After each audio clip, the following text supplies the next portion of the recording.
Focusing is not a battle of willpower, it's a misunderstanding of your subcortical system or lizard brain. If you want to focus for up to 5 times longer without being tired, you need to learn the neuroscience first. This is an easy guide to maximize your creativity, focus duration, and energy levels the next time you work. My name is Drew, here to help you with the purpose, get past procrastination, and to follow your passion. Almost nobody understands the nature of procrastination and losing focus. You see, when you try to work, don't you have these urges to go indulge in food, play video games, watch Netflix, or take a nap? These urges aren't derived from external factors or even your genetics of being lazy. They're derived from your subcortical system or lizard brain. This part of the brain can determine how you feel, what thoughts you think, and the compulsions you have to do other activities other than the work you're supposed to be doing. So when people tell you to be more disciplined, that disciplinary action actually comes from our cerebral cortex, which is the thinking and long-term planning part of our brain. But the problem is that discipline stays within this cortex and doesn't necessarily take control of a subcortical system. So it's not really a balanced fight. It's like one soldier versus an entire army. So in order to focus properly, have high energy levels, we need to make sure we understand this lizard brain. Focus is actually an entire web of other neurologic mechanisms working together, such as our motivation circuitry, creativity circuitry, long-term planning and thinking, and emotional circuitry all working together to cause us to focus on one given task. And if we want to learn this, the easiest way for me to explain this is by understanding working memory. Working memory is actually pretty simple. You see, our brain is very similar to a computer's brain, as our brain itself is a processor, and our brain has to have a certain dedicated amount of short-term, quick access memory. And I brought these books out to represent what I call working memory, and each book represents one node of working memory. Kind of like how a computer has RAM, this could be equivalent to 1 gigabyte of memory being used.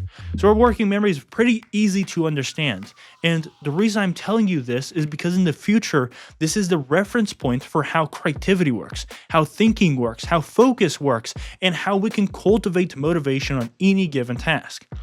So if you're trying to work on something like a website, we can have one block of working memory dedicated to memorizing and having quick access information of what computer language we're working in.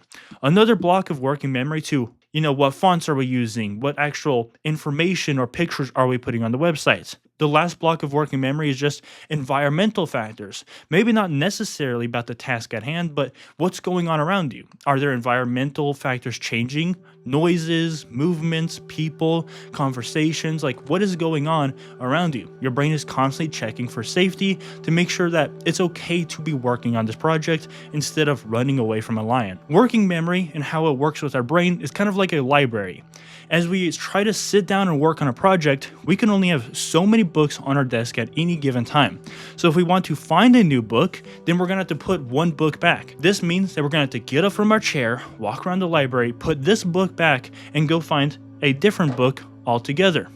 This takes a lot of effort, and this effort is going to be useful when it comes to motivational cultivation. Not only this, you have to understand that your brain only has so much working memory that it can utilize or access at any given time. So times that people feel very overwhelmed or they can't hit a flow state is because they're trying to access too much working memory at a higher bandwidth than your mind can actually be capable of producing. If you want to understand how to focus long term, we must also have proper emotional cultivation to help us along the way. For that, if your emotions fail and you start feeling tired, it's going to be really hard to stay focused on one given task, which means we need to focus on the ACC and DACC part of the brain, the thing that determines how motivated we should be to do a task. Now, we think of motivation as a random occurrence in our brain. We randomly want to do something and we feel emotions to help us and compel us to do that thing, but it's actually a calculation. You see, our brain calculates the reward of a task, the effort of that task, and the success probability of us completing the task and getting that reward. If this calculation has a high success rate and high reward ratio to the effort we put in, we will want to do that thing. But the problem is that our brain is running this calculation all the time on theoretic scenarios. So as we might be thinking of working on the website, the blog, the business, the project as a singular task, our brain, our subconscious mind is calculating 10 or 20 different tasks. And if any one of those tasks fails that effort calculation, you will feel demotivated to do anything at all. Honestly, proper motivational cultivation comes from understanding how many things are running in the back of your mind all at once. So as an example, we have these bits of working memory. This block of working memory is dedicated to your knowledge base of that code. So if you come into contact with an issue where you want to program something on your website, but you don't know how to program it, our brain might start to calculate that, hey, I don't know how to work on this project. I don't have the proper knowledge base. And doing a lot more research will take a lot of time. And a lot of time means a lot of effort. This also means that we're not going to have time for other tasks in our day. We're not going to be able to complete things at the time registration that we told ourselves that we would complete it. Not only this, not having proper knowledge base means that there's a higher chance that we're going to fail. And failure leads to more catastrophic things down the road. So even just one of these blocks of calculations messing up in your brain can cause you to feel tired. I think we've all had scenarios where we're working on a project and halfway through we get punched in the face with a feeling of tiredness and brain fog. This happens because your brain has calculated that something you're doing is overwhelming. Like when I edit these conversations, there are times where I realize I messed up on pronunciating something, or I didn't say something that actually makes sense, and so I'd have to cut it out of the video. But cutting out of the video means I'm leaving out context for the next thing I'm going to say. This messes up the whole section of that video. Now this makes me feel really tired when I'm editing, because my brain just calculated that, hey, now this video isn't going to make sense. And if it doesn't make sense, what's the point of producing it? And if there's no point of producing it, why am I doing this task in the first place? So how about we stop doing this task and we go do something more pleasurable? Our brain is calculating a success variable of whatever we are doing dependent on what information we are gathering.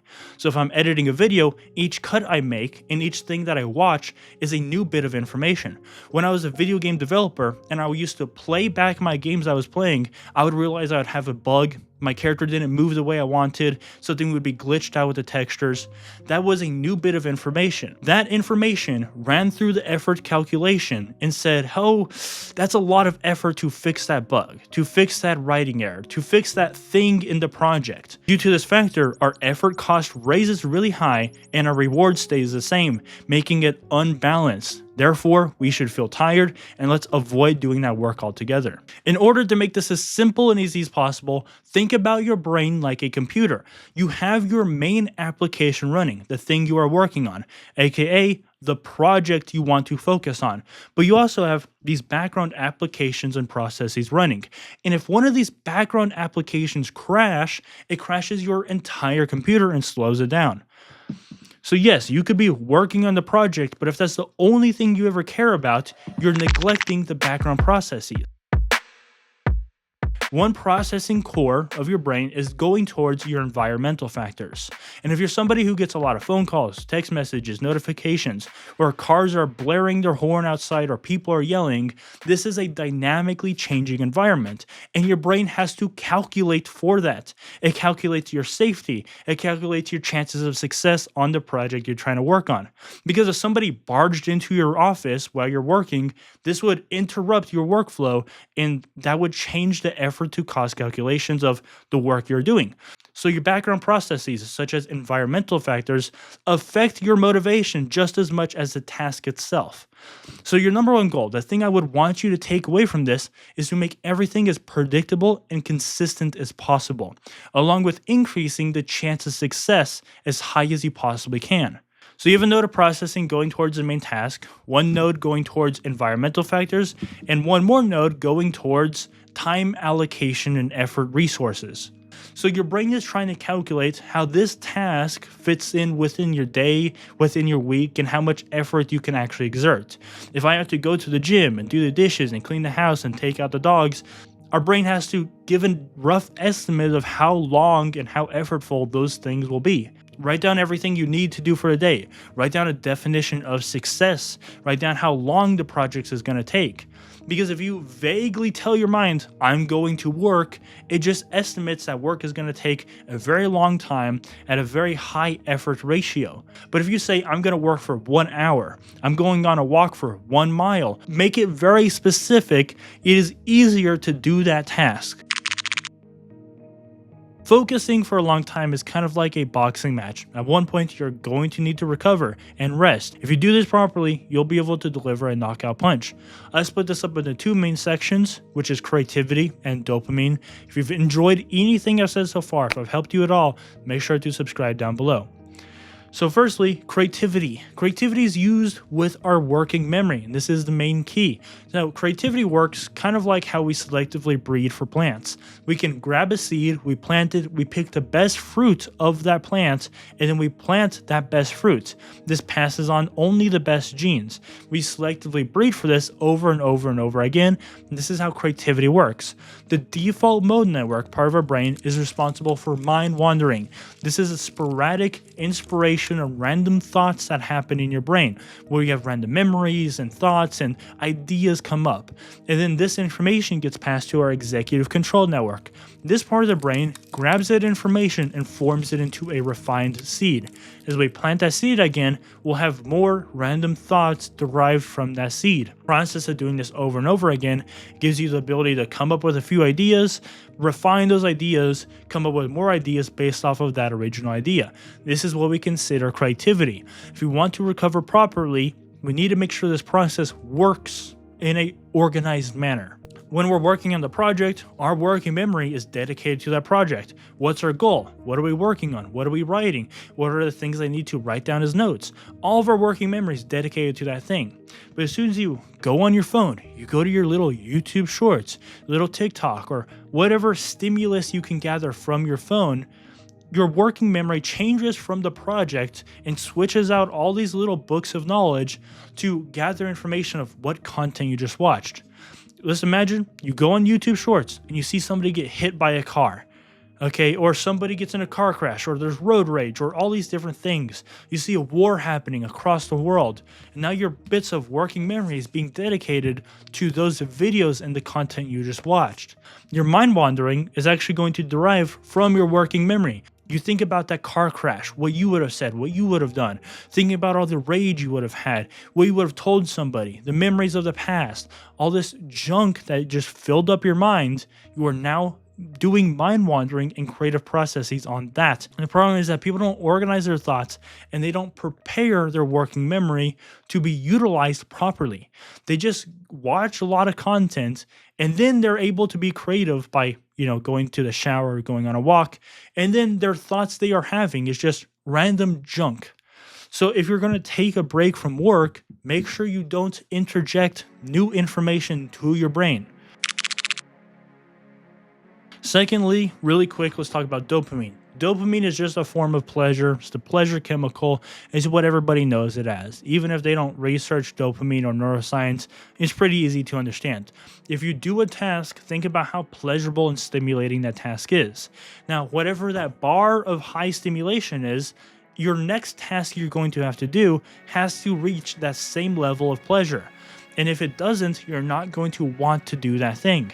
If you go and eat food and watch YouTube while eating food or watch TV, that's a very, very high pleasure bar. You're eating something that's very dopaminergic, probably some sort of modern day food they try to make as delicious as possible.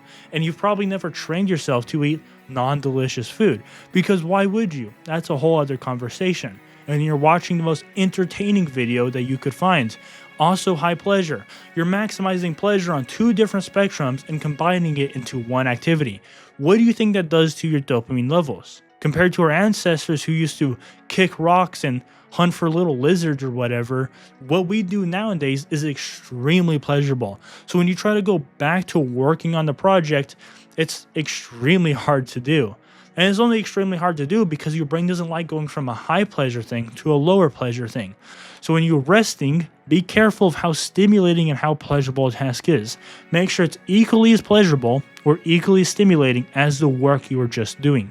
If you liked our conversation, the only thing I ask is that you share this with somebody who you think needs it. And I'll answer any questions down below. See you next time.